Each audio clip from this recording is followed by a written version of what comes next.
for WaterLogged on behalf of saltwateraquarium.com.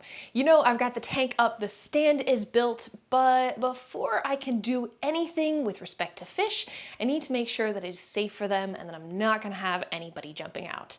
And Red Sea has got me and all of you covered. Even if you don't have a Red Sea tank, these kits are good for a lot of different tanks that are out there. So this is a DIY net cover. One thing that's great about it is it's not going to reduce the light that's going to be getting into the water in your tank, and you can make it very precise along the edges of your tank so that it doesn't leave any spaces for those fish to jump out. Now, this is a DIY kit, so it comes with most of what you need, but depending on the size tank that you have and the things that you need to go around. So for example, if you have a bunch of lights that are attached over top of your tank that are on the back, you're gonna need to make sure you have some additional pieces like these here. These are called the zigzags. You're gonna need to purchase these because they don't come in the kit, so figure out what you need first before you get started. In addition to the zigzag kits, you're gonna need a couple of tools for this project. So first, you are going to need a measuring tape just to make sure that you've got everything the length that it should be. You're gonna want some tape and a pen or a marker to mark off the lengths. And of course, you're gonna want a cutting tool to cut the aluminum pieces that are on here. So if you don't have a battery-powered cutting tool, you could always use a hacksaw. Whatever you have at home is best for you to use. So let's go ahead and open the instructions, figure out how to lay this thing out and get it set.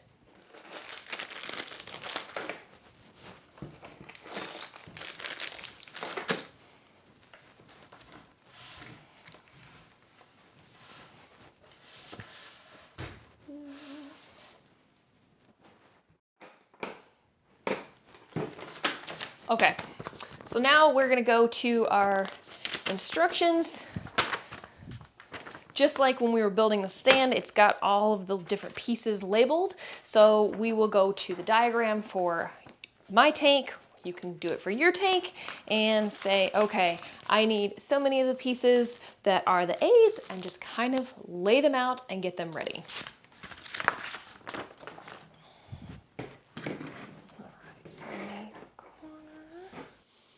Okay, as you can see, I've got all of my pieces laid out and organized. I've got some spares in case I need them. I can pull them out along the way. Now, what I'm gonna do now is go ahead and measure out the pieces that I need for the front and the sides. I'm gonna come to the back later because there's some cutouts and some zigzags that I'll need to add. So I'm gonna start with the simple stuff first. Now, if you look on the back of the instructional pamphlet, it gives you the specific measurements that you need. One thing of note, you may have to do some conversion depending on the tape measure that you have, so keep that in mind. All right, let's go ahead and get these measured and cut. All right, my piece is cut. I have all of the bracing pieces slid in across the length of it as they're supposed to. So now I'm gonna move on to measuring and cutting the side pieces. Now that I've got the sides measured, cut out, and the little pieces that's gonna hold the lid in place, I need to measure for the cutouts where the lights are gonna be. Ta-da!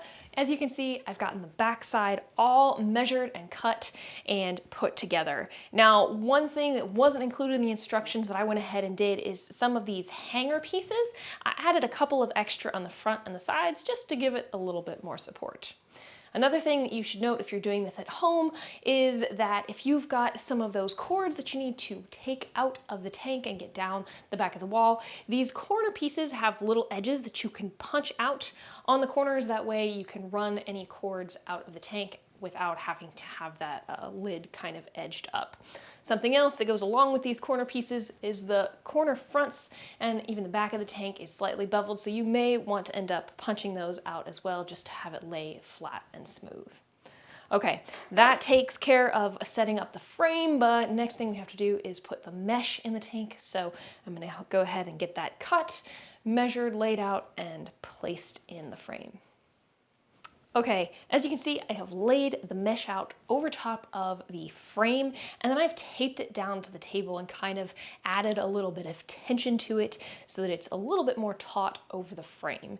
Next thing I'm gonna do is I'm gonna take the cord and this little tool that Red Sea gives you, and you're going to run the cord in these grooves along the edge of the frame.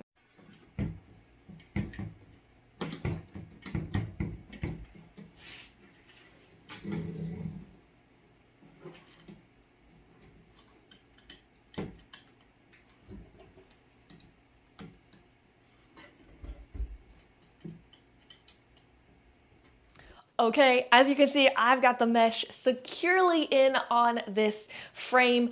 I gotta say, this was not without its issues. This is probably the most difficult of all the videos I've done. I ran into a couple of errors, so let me tell you some of the things that I learned along the way.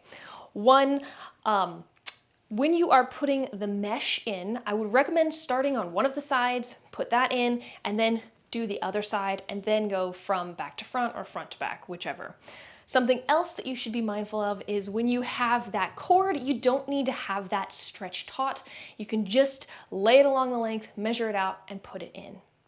Another thing that I learned is you do not need to press super hard with that little roller tool because it will break the mesh, and trust me, you will have to start over and do that again if you reduce the integrity of your mesh, because honestly, we don't want any fish escaping through the tank lid.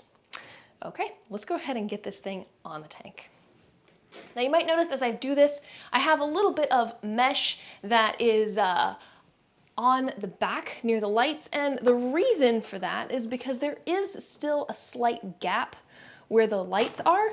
I have waited quite some time for the wrasses that I want to get, and I don't want to take any risk of them jumping out, so I'll probably make this nice and smooth. Now you can see the cords from the reef wave fit nice into this little space. I cut out the corners here so they fit nice as well. Adjust this.